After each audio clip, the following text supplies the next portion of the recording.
It's good to see you, Marvin. We had just a short talk before that, and I think just to give the people who may not already know us or know you on the podcast a short intro to yourself, maybe you can give us a short wrap up. Who are you? Who am I? Big question to start a convo, right? Like the Ramana Maharshi kind of version, or no? Who am I? My name is Thomas. I am a practitioner of yoga.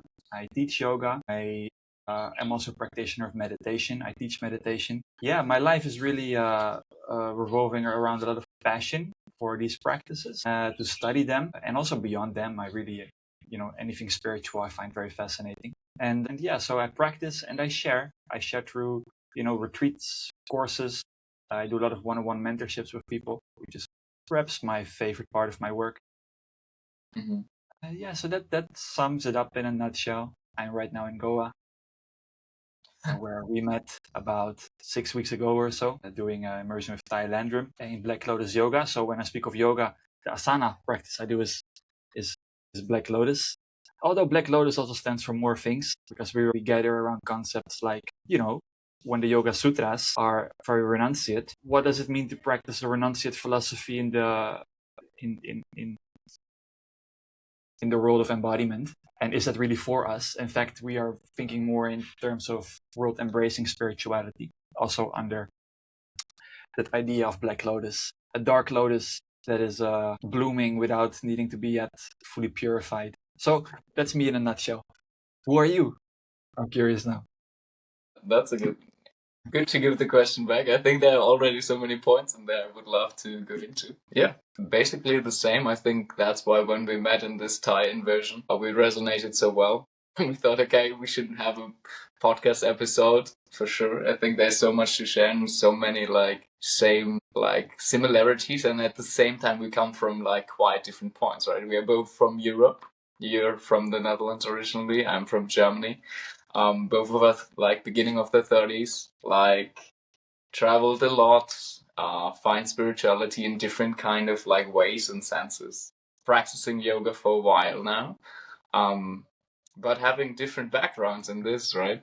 For you it was Black Lotus. That was really amazing to me to meet somebody who really started out with Black Lotus in this kind of sense and is so a sincere practitioner of this asana practice, while I'm coming from the Ashtanga background and also from a really, I would say not the most it's a traditional, but it's not so traditional way, a really open approach. So it was really interesting to meet at the same point, and I think we share a lot of same situations, a lot of people maybe also listening to the podcast share being a person in the modern life, you tried to explain earlier, in the combination with Black Lotus. This will be super interesting, I think, to think about, okay, what can yoga give us? And I think that's what we both are mostly people who are seeking for something in a modern life, which gives us a kind of hold and which is maybe rooted in tradition, but not how to say without offending anyone, too old school or too far away from what reality nowadays looks like, probably. And so mostly I like to have conversations with people like you, which are interesting. So this is my main thing at the moment. I think there's so much to talk about. Let's try to start off maybe with your background, because you already told me about your meditation background. You give teacher trainings even for meditation, is that right? And your one-on-one mentorings. And I think it's totally interesting for me. Most people maybe know who already followed the podcast that I'm somebody who really needs asana to get into the body, to get a meditative state. And so it's really interesting to see somebody who comes from a point of meditation and stillness and then moves into asana. I would love to hear more about that from you. Yeah, where to start? Well, my spiritual journey didn't start with asana at all. I was training. I liked being in my body, but my spiritual journey started with the first thing that drew me in was hearing from someone speak about Buddhist monks going into their mind through meditation, closing their eyes and kind of resolving the suffering they're carrying there. And it was very clear for me that I was suffering. And it was also very clear for me that I was... You can just keep going. I still see her here. Sometimes it's reconnecting maybe because of the Wi-Fi connection, but I will cut it afterwards anyways. The good thing with the Riverside is it's like always recording on your device and on my device, so you won't have like a break. You don't have to worry about that. Sometimes the connection is not perfect, but that's fine. It will upload afterwards. Yeah. Okay. I'm sorry. Okay, so let's see if I can pick up where I left off. We had a little connection break. So my introduction to spirituality was hearing someone speak about Buddhist monks resolving their mental suffering through meditation, which I understood is basically some process that involves sitting and closing the eyes and kind of observing your thoughts. And at the time, I was very clear that I was suffering, and I was very clear that I was suffering because of my mind a lot. It was my thought world that was really uncomfortable place to live in a lot of the time, and I didn't know a way out. So I started to meditate shortly after I booked a one-way ticket to Bangkok, like we can do in our generation. And I said, after 4 months of traveling through Southeast Asia and kind of having a lot of fun and already having other kinds of ego dissolutions, because all of a sudden you are in an environment where no one already knows you, not once, but like 30 different times with each new hostel that you enter.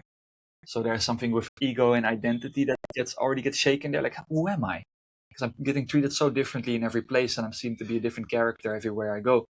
I'm not trying to be anyone different, but just my environment seems to really shape me. And when people don't know my history, they look at me very differently. Like, so that was already a bit of a little awakening. And then having my first meditative experience in a monastery, simply sitting hours a day, that was my first like real taste that there was a kind of peace possible without needing substances. Because at that point I had no memory anymore. I guess in our childhood we have peace that is uncaused by substances, but I had no sense of that anymore. Most of my memories was kind of filled with feeling quite bad most of the time, unless I got really high or drunk or was raving on cocktails of chemicals in Amsterdam's nightlife. Feeling like liberated. Yeah. Yeah. So, and then for the next years, I was mostly very oriented towards meditation. And I started to do a little bit of yoga. And at some point, I also did a yoga teacher training. But I always saw yoga a little bit as like, that's preparatory. But the real deal is meditation, obviously, right? Like, who are all these yoga people spending so much time on yoga? Because we need to meditate, because we need to liberate the mind. That's a very serious endeavor. You have to read the sutras, you have to learn about the Buddhist Dhamma. I'm still a little bit like that, I guess, sometimes. But slowly, I always really loved asana. I always really loved being in the body. And I think I really started to connect slowly more to asana as actually something that I can respect as a serious spiritual practice when I got drawn in by seeing asana being done with a lot of devotion. And that was through Thai. And so that was my introduction to very devotional asana, prayer-like asana. And over the course of doing that more and more over the last 5 years in that kind of style, I slowly began to appreciate it more as a meditation in and of itself. And I would now state, just like you, that I feel I need asana. If I don't, I sometimes joke that, if you have like a day off or even 2 days off with moon days and stuff, I almost feel like spiritually unclean after 2 days of no asana. I'm joking. I don't really mean that. But on some level, I guess I actually do mean that. I feel that asana purifies something in me. It cleans up my energy, it cleans my body, it tunes my mind. It makes me super honest with myself, because if you feel your body very deeply, you feel all your emotions and triggers all the time. So you are constantly being aware of what wants to be looked at. If peace is your natural state and having a deep connection to your body, you will notice every time that you are not fully at peace through your body. So now every time you're not at peace, you are invited. What am I holding on to mentally? What is this? What is causing this traffic of information towards my body in my mind that's disturbing me? Because I still, in the end, I believe that the liberating part, I don't believe that I kind of dare to claim that. I would say the liberating part of spiritual practice, the seeds are in the mind. The seeds of our suffering are in the mind. I mean, the body is a blissful place, but what's stuck in here, that really needs to be transformed somehow. Yeah. Absolutely. Through the body, agree more with. Yeah. I think in the end, like, the body is like a kind of tool. like all these practices from different ages, from different spirituality, are like more like a kind of toolbox where we can use different kind of practices from meditation, devotion, if it's like pranayama, if it's asana, to get more into this state of like working with what maybe draws us out of this world, right? I think that this is the interesting thing. Like, I totally saw myself like in the phase of where you're maybe not so happy in the modern life and in yourself, and you go just out of traveling.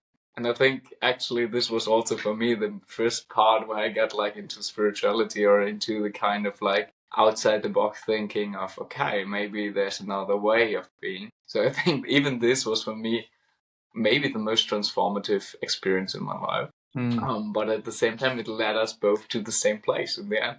Mandram in Goa, 2026. And Doing I find ridiculous it 2 hour super rituals of interesting. Asana every morning. Yeah. Man, this was so amazing. Even like, I still remember the sunrises, like over the tops of the trees when we practiced on this roof.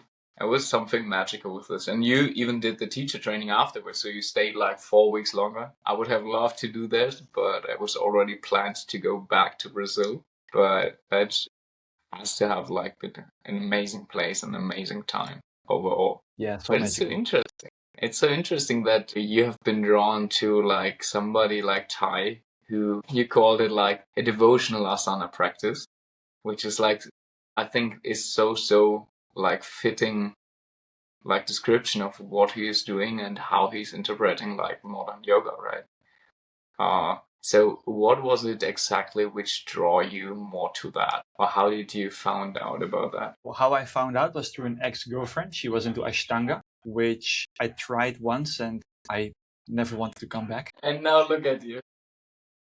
It was also, I came to a Mysore room, absolutely no idea that, you need to memorize something of the sequence. I just didn't know anything. It was traumatizing.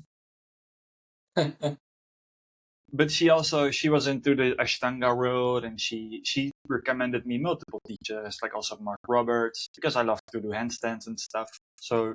But then we did a YouTube video of Thai, and I remember what drew me was when I heard the mantra being chanted devotionally and prayerfully, like it was immediately I recognized that. And that was already different from some of the other yoga experiences I've had, where I felt sometimes mantras were chanted not in a very beautiful way, like let's get this over with and then start a very serious practice, or people were talking a lot during yoga teaching. I also noticed that everyone was kind of pretending, or a lot of people at least were kind of pretending that they knew exactly how and why to do asanas. But then if I look deeper, like you're just making up sequences with a really good story, but what are we really doing? Like something didn't feel fully authentic oftentimes, or real. And yeah, I guess the way I saw this set up felt very, very different. I think it's a nice thing if you have a mantra in your hand to try a few times at home I think it's a nice thing if you have a mantra in your hand to try a few times at home to learn a very beautiful way to chant it before you're going to share it with a group. These kinds of little things are actually for me huge.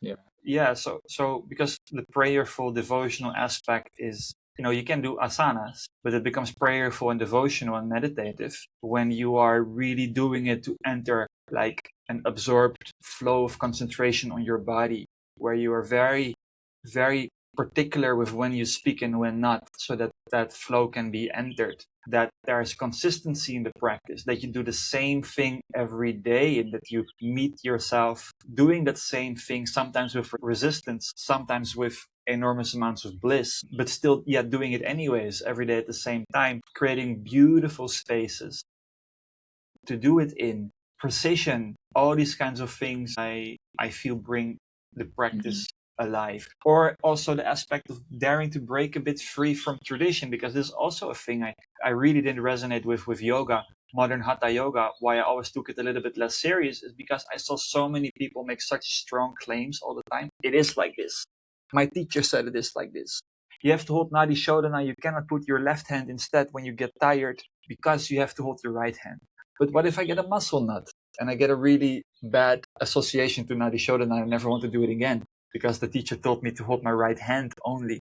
Like there were so many things that didn't make sense. In all honesty, even sometimes reading the scriptures, after a few years, I realized that there were some very, very bold claims in the scriptures that I found in some places to be, I don't know, I guess spirituality is to trust a teaching, to follow it, requires to look at it deeply, and a teacher to follow requires to look at the teacher deeply. And then it's a big matter of trust, is what I'm practicing something I can trust? Is the philosophy is being given to me, given in full purity?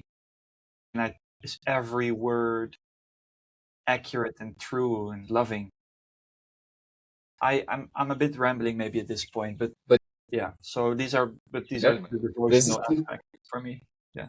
I love it. I mean, these are the best conversations. I mean, that's actually why we have this conversation, because both of us are just like sometimes rambling all over the place. But I think these are the most honest places, Just what you said, there are so many hooks I would love to go deeper into, but what you just said is for me so like something I'm thinking about a lot, even the last month, because I'm just always in between, like being on my own sadhana, my spiritual journey as a seeker, as somebody who's just like how my old or first real teacher Rolf told always, like, I'm not your teacher, right? I'm just a practitioner on my way.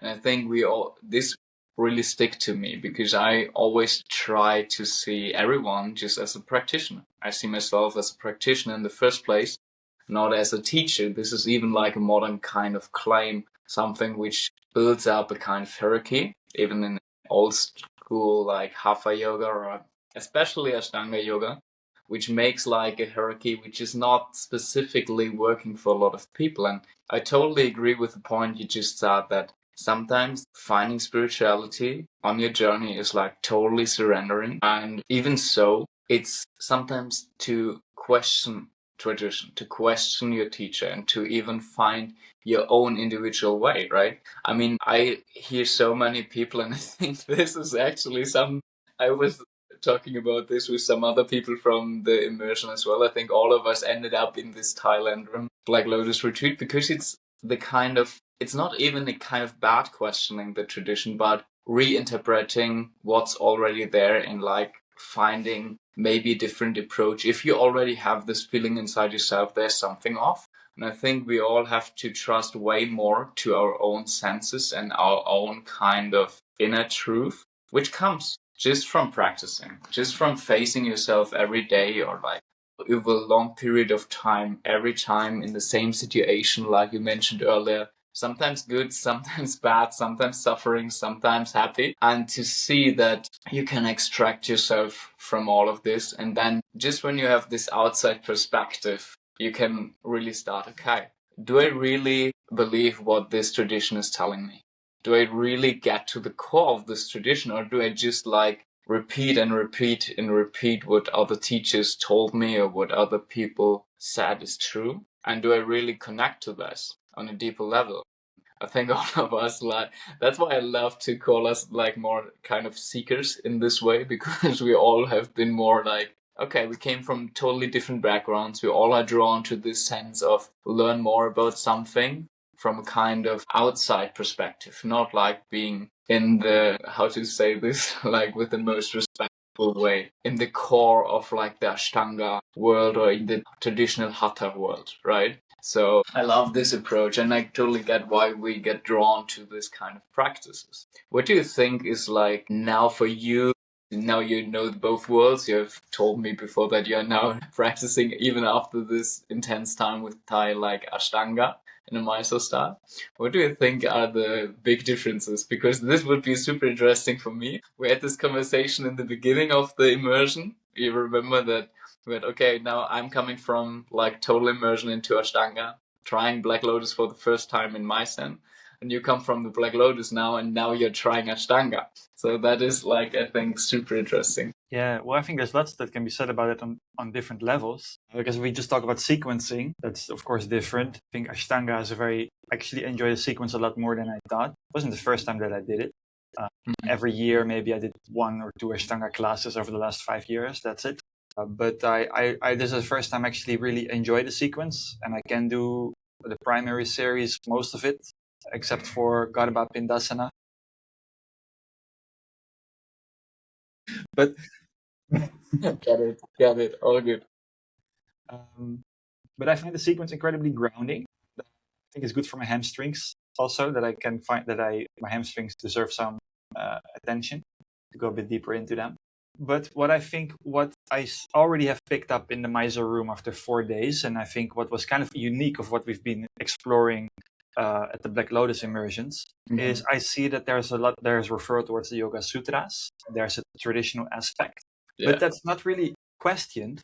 And we've been actually, I don't think there was an element of questioning the Yoga Sutras and their validity, but for me, I fully trust the Yoga Sutras. For me, I read a book more that is kind of like a statement of full liberation is possible. Here's the truth of how to become fully liberated. It's not saying this is the best thing you can do with your life. I don't read it anywhere. But it's saying full liberation is possible, and it requires certain conditions to be broken, and those are the conditions, and these are ways and methods to break those conditions. Period. And and it requires also the giving up of attachments, because clearly, if you have an attachment, whether that is you are addicted to chocolate ice cream or cigarettes, which is not very wholesome, or you are attached to your partner or your children or your parents, when you lose something that you desire or feel attached to in some way, you're going to suffer. That's just the fact. We can try it all for ourselves, and if we look honestly, we know, right? If our parents die, we cry. If our partner walks away, we grieve the relationship. So then we have to really ask ourselves, okay, there's apparently a way to get fully liberated. But if I keep attachments, I will clearly continue to suffer. So then the real question is, do I want to follow the path that the Yoga Sutras is telling me fully? And if not, admit that right from the start. And what you now see, and I think what I see that the way Yoga Sutras are being talked about in Ashtanga spaces is that it creates the idea that it is indeed a book for us. But we've been debunking that idea rebelliously, but also with a lot of dignity, to use the words the word has been used a lot during that immersion. With a dignity, we kind of debunk and we observe a bit of a collective delusion in the yoga world, so that we can proceed with more clarity reading that scripture. Because now we can say, like, okay, full liberation is possible, but I'm choosing a life of relationship and embodiment. So now I look again, what's in there helpful for me? And then you can look like, oh, well, wait a minute. These mind training techniques are actually very helpful to stabilize my mind. They actually help me to look at myself. And so actually, whilst I keep embracing the emotional risk of having relationships, of pursuing my passion projects, on the other hand, I have now also a method to let go of kind of lower, inferior desires, like a tub of ice cream just before bed. I would definitely dare to put that on the lower, inferior types of desires. And I think Yoga Sutras really helps you to overcome that. So I think that's great. And I think so what's the difference between Black Lotus and Ashtanga? Well, I think in Black Lotus, what has been created now as a culture is that we really ask these questions very, very deeply, and we look with sanity at what the scriptures say. And I don't find that every Ashtanga teacher really invites to look with full clarity at what the teachings say and if they actually apply to us. They kind of don't even ask that question, or even imply or suggest or pretend that the Yoga Sutras speak about asana, as if the asanas in Ashtanga, modern Ashtanga yoga, are what Patanjali spoke about, which is quite clearly not at all what Patanjali spoke about. He spoke about comfortable steadiness in your meditation posture, because otherwise, you cannot meditate. So that doesn't really apply to being comfortable and steady in any of the sequences, but it's often said like it is that. So I think there's a big elephant in the room, and I'm very happy it got addressed in our immersion. And I think it needs to get addressed more to bring seekers like you and I and all of us back to a less divided path, because what it otherwise creates, which we've also discussed, and I have seen this so much inside myself, is that you're always judging yourself for getting attached to things because you feel that the highest philosophy that you know is always telling you not to do that. So every romantic relationship you enter, there's one part of you is thinking like, should I do that?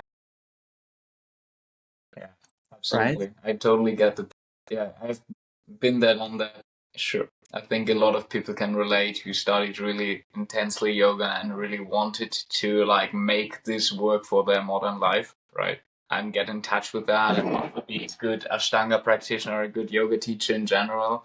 You think, oh wow, there's this constrainment between like what I should do, what the tradition asks for me, and what feels good for me. And I think exactly what you said and what Ty mentioned as well in this immersion, what we explored, is what is modern life's kind of problems, what is modern life's kind of sense, right?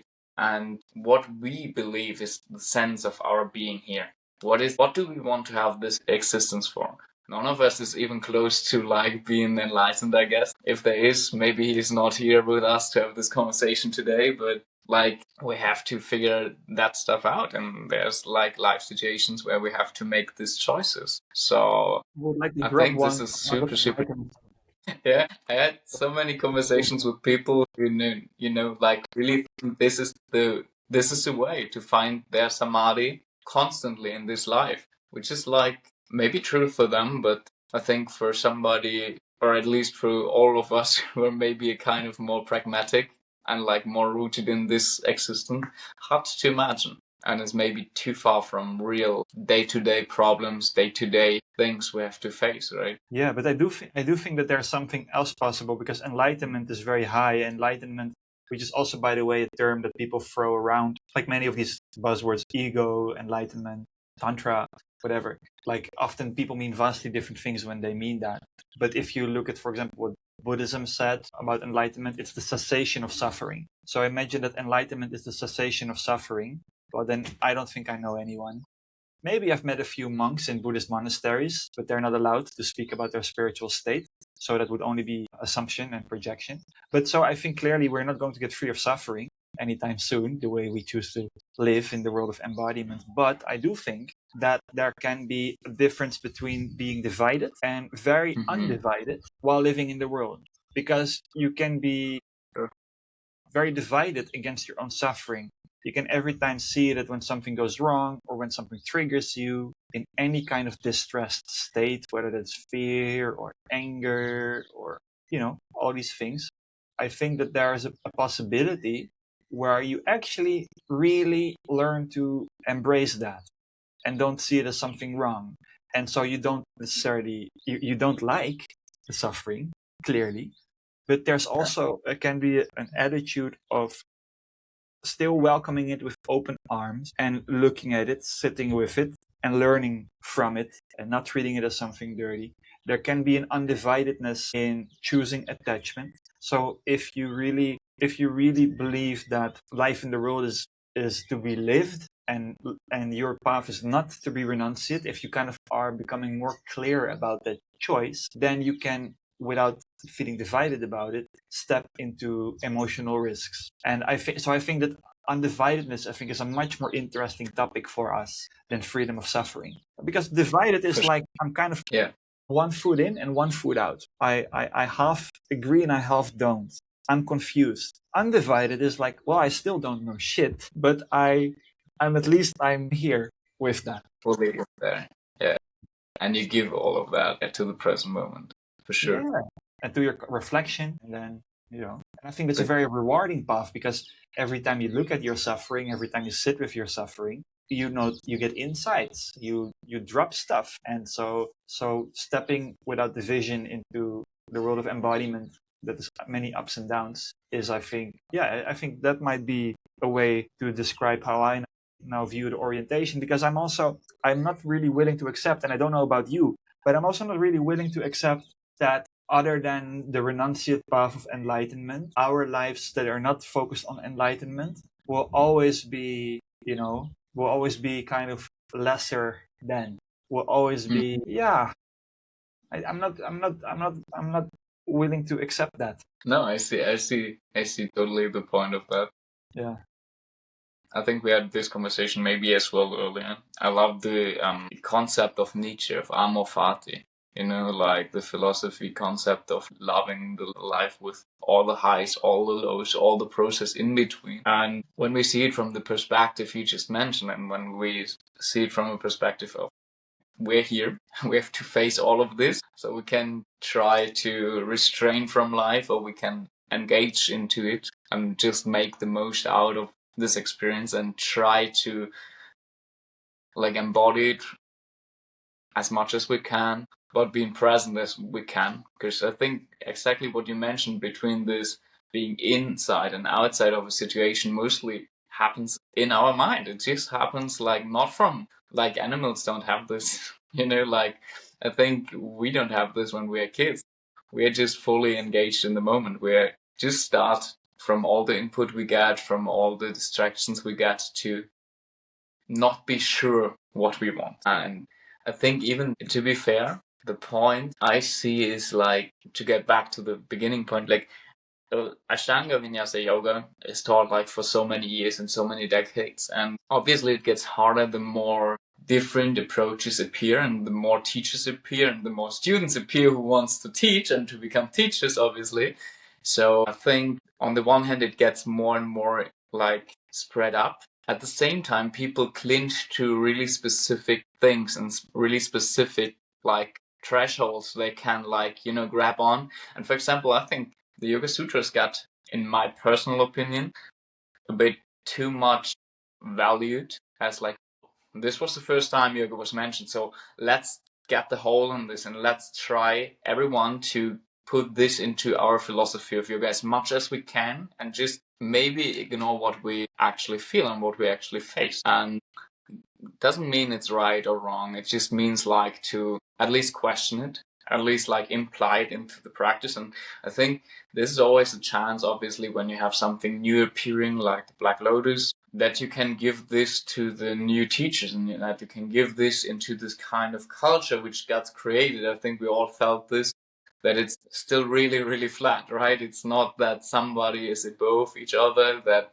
there is this kind of like, okay, it has to be taught like this in the bottom way up, but it's more like, okay, all of us here because they're questioning. I think if you start from the other end, and I can tell this from my Ashtanga perspective, that maybe sometimes the wrong traditions get translated and people just repeat what they hear and not what they experienced.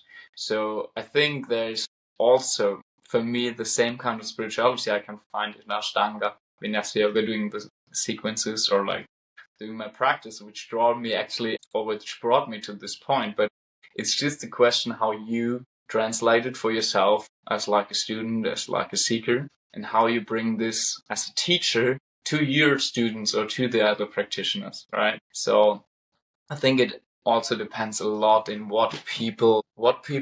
in which state they are in their life when they begin to teach, right? And I mean, like you and me, which started like now, more or less, and like having this kind of, okay, what do I do for myself, which feels, what do I really feel, and what does the outside world want me to teach, is also like a big gap nowadays, and it gets bigger and bigger with social media and all of these YouTube videos, all of the scriptures. Yeah, I think this is like a hard thing. You can find this out of both traditions. It's just a question which path you take. Yeah, I think I did hear a bit like two subjects, teacher-student things, and also about what I thought was something interesting you said about the Yoga Sutras being then the first book on yoga written down, and then we kind of take that one. I do think that something I've realized, touch upon that. We can take two routes now, but I might first respond on that one first. But what I've realized lately only, might change again, but what now my understanding is, I find something very similar in the Yoga Sutras as in the Buddhist Dhamma. Dhamma is the teaching of the Buddha. Dhamma, I believe, also in the Pali language, similar to Sanskrit. Pali was how the Buddha gave his teaching. And Dhamma, I believe, also translates as nature. It's kind of like the law of nature. So the Buddha was like, this is not really my teaching. It's more like, hey, I kind of found out how kind of, spirituality, how suffering works. like someone that finds out that mass works like gravity. So I feel the Yoga Sutras and the Buddhist Dhamma for me feel kind of similar in the sense that they don't seem to me like any other philosophy. It seems like they are kind of go beyond philosophy. They are kind of more trying to describe certain eternal truths of the nature of consciousness, suffering, and metaphysics. Although the metaphysics part they seem to somewhat disagree, but I think on suffering and consciousness, there's like always this thing about Yoga Sutras is dualistic and Buddhism is completely, in essence, kind of non-dualistic. But I think always a bit like, oh, don't they just say exactly the same thing in different words? Maybe I'm ignorant here, but anyways, so I see them a bit like truths and not so much like I almost see Ashtanga or Black Lotus or other spiritual methods, maybe Qigong styles or Kundalini Yoga or whatever. I kind of see them kind of operating on a slightly different plane, that they are just really amazing methods to tune the energy, to bring our minds to certain concepts. Because if you practice yoga, you most likely at some point are also going to be interested in scriptures. Your yoga teachers are probably going to share something about ancient teachings, so you will naturally be kind of being pulled in that direction. So I sometimes I've stopped looking at, in many ways, at especially the core truths of the Yoga Sutras and the Dhamma as something that can really be messed with. They also provide a path at the same time, because the Buddha gave a path. He said exactly for monks how to live, but that becomes a system that I think actually can debate again. Because even the Buddha was changing after finding the Dhamma, the eternal truth. Even he was changing the methods as he learned throughout his life, how the methods work, as he was kind of trying and testing it out. And so more rules were added for monks, for example, throughout his teaching career. And I think Yoga Sutras does something similar. There are truths being established, and then he continues to provide methods. And I think method is something separate from truth. There is truth, and there are different methods to kind of work with that truth. I see what you say. Yeah. Which That's was for me an interesting discovery for myself as well, because I never really looked at it like that. I was like, yeah, because we were constantly kind of talking about the Yoga Sutras as if Patanjali was telling us what is the best way to live. And actually, I am definitely not a scholar. I haven't even read the full Edwin Bryant version, which maybe I should do before I dare to say such things as I'm doing now. But yeah, it seems to me that he's not really telling us what to do at all. He's more like, yeah, it feels so different, no? Than telling you, this is the best thing you can do. Hatha Yoga sometimes reads a bit more like that. This pose will destroy all your diseases. This, like, it seems a little bit more opinionated already if you read the Hatha Yoga Pradipika. I think this is actually the point you mentioned earlier.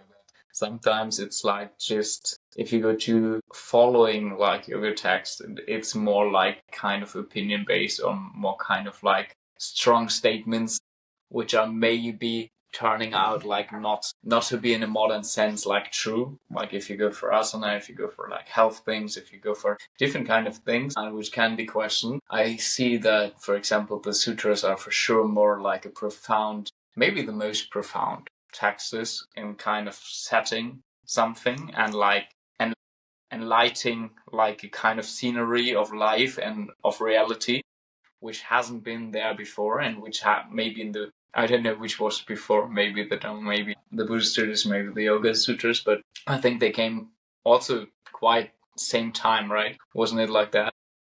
Yeah, different things are being said about that. Yeah. But I think as well, it's a kind of what we used really often in this immersion as well was like contemplating. And the best description of contemplating was like giving your love and attention to something and see how it changes and how it behaves under this. And I think under all logic, like objective perspectives on stuff, it has to be relatable to our reality, something we can prove and something we can use in our day-to-day life at the same time. Gravity, as your example, is always working. If I want that or if I don't want that, I can't like find another excuse for that, I guess. If I go to something like the spiritual texts, I can nowadays find in so many different scriptures and so many different like interpretations and scholars, like for each of my willingness to like go for something, I can find a point which proves me right. So I think we have to That's a big one. also include always this part of self-practice. By all these texts, by all the things, and for some people it's like the meditative part. For me it was mainly the asana part, which led to meditative states, which is more a kind of self-experience if the gravity is working for you or not. So I think it's this essential part of like understanding or finding a kind of truth perspective, but at the same time like experiencing it for yourself and then seeing which of the following from these traditions, if it's Kundalini, if it's meditation, whatever, if it's Ashtanga, if it's Black Lotus, which gives you the most advantage for your existence or your reality. So Yeah. I think we come back like again from like different perspectives to the same kind of point. Yeah. Well, I think even from that perspective, also you have this quite famous account on Instagram. It really grew over the last years. Amenti, this guy that teaches dance. Oh, I don't know that one. He's teaching dance and he speaks a lot about embodiment, and he watches videos sometimes and he shows how to make kind of certain movements and how to make kind of distorted movement to kind of get into certain emotions, like making weird faces and things like that. It's very interesting because there's something very similar about that for me is what we do in yoga, which is very much like opening your heart, your psoas line very long, because the emotions stuck there are kind of getting stretched out and you're going to feel stuff. And it seems, and he speaks about also getting into the body to feel stuff and kind of get you into the emotion. And at the same time, many of his reels, he speaks about like kind of spiritual truths that seem to come straight from yoga. And I find that very interesting because I'm looking at that and like, actually, that looks like a very valid method to do something almost exactly the same as what we are doing in yoga, that you're kind of inventing with your own creativity and life experience. Many methods for creating similar energetic experiences. Are you still there? Yeah. Yeah, sure. And I think it's invaluable also that someone's life really looks different if they are aware that something might exist that can liberate them from suffering. And I think therefore Yoga Sutras and Buddhism need to be really revered for that. Because if someone has a lot of suffering, many people do, especially in our modern world, but the thing is, in the West, many people don't know that there's a way out of it through a kind of spiritual insight, spiritual enlightenment. So if you don't know that that's possible, then, and you suffer a lot and you don't know how to get over it, you're probably going to lean, if your suffering is deep enough, towards not wanting to live. While if someone has opened their eyes to the fact that there is such a thing as full freedom from suffering through spiritual enlightenment, that can really shift someone from not wanting to live to finding hope again. And not just hope, blind hope, but actually hope rooted in truth. And so therefore, from that perspective, I bow to the floor to what has been shared in these scriptures. I truly do, because it kind of saved me as well. Yeah, without practicing.